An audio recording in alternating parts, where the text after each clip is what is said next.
Hello दोस्तों, स्वागत है आपका मेरे चैनल लो एंड इंग्लिश में। तो चलिए दोस्तों, आज का हम टॉपिक शुरू करते हैं।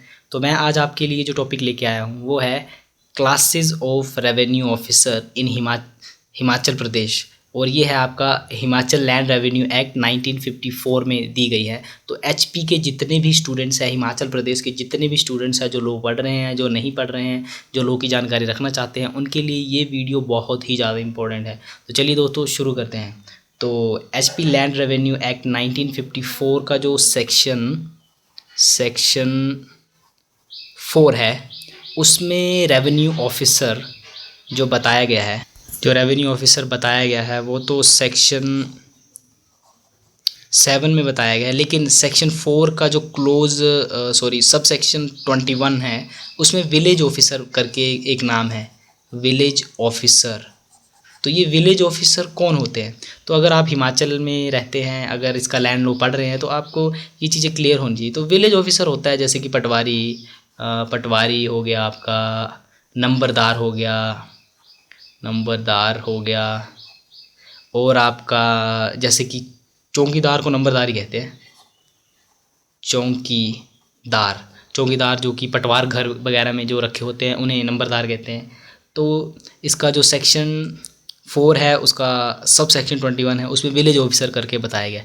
लेकिन जो रेवेन्यू ऑफिसर है वो सेक्शन 7 से लेकर सेक्शन 13 तक बताए गए हैं एचपी लैंड रेवेन्यू एक्ट 1954 में। तो इसकी क्लासेस कौन कौन सी हैं? तो इसमें जो रेवेन्यू ऑफिसर हैं, मेन उसमें बताया गया है एक फाइनेंशियल कमिश्नर। ये जो फाइनेंशियल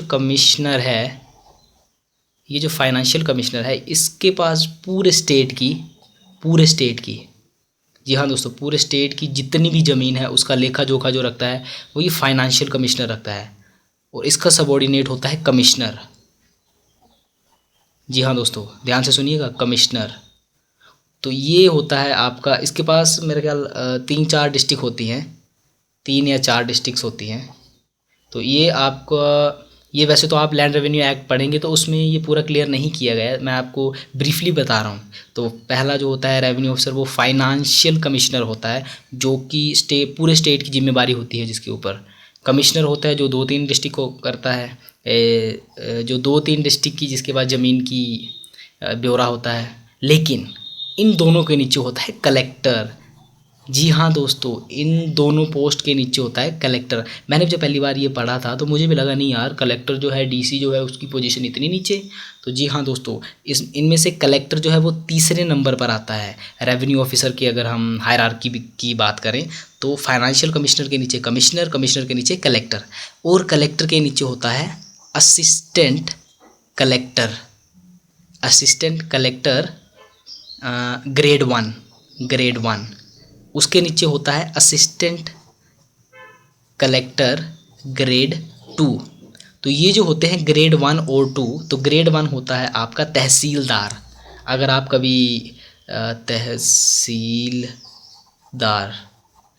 कभी अपनी डिस्ट्रिक्ट की तहसील में गए हो तो आपको वहाँ पे दिखेगा कि नहीं, तहसीलदार नाम का भी कोई पोजीशन होती है। पटवारी के ऊपर जो पोजीशन होती है वो तहसीलदार होती है।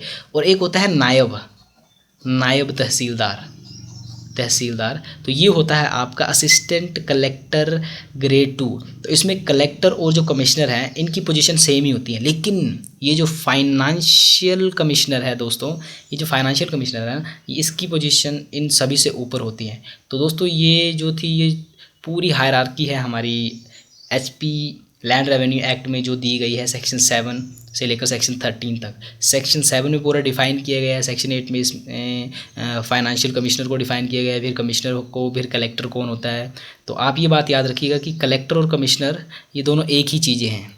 लेकिन जब ये रेवेन्यू की बात आती है तो कलेक्टर के ऊपर एक कमिश्नर होता है और कमिश्नर के ऊपर फाइनेंशियल कमिश्नर। तो एक स्टेट का पूरा एक ही फाइनेंशियल कमिश्नर होता है। तो दोस्तों, आज के लिए इतना ही काफ़ी है। मिलते हैं नेक्स्ट लेक्चर में। तब तक के लिए देखते रहिए, सब्सक्राइब कीजिए और शेयर कीजिए इस चैनल को। अगर आप अपना लीगल नॉलेज बढ़ाना चाहते हैं तो जुड़े रहिए हमसे। Thank you.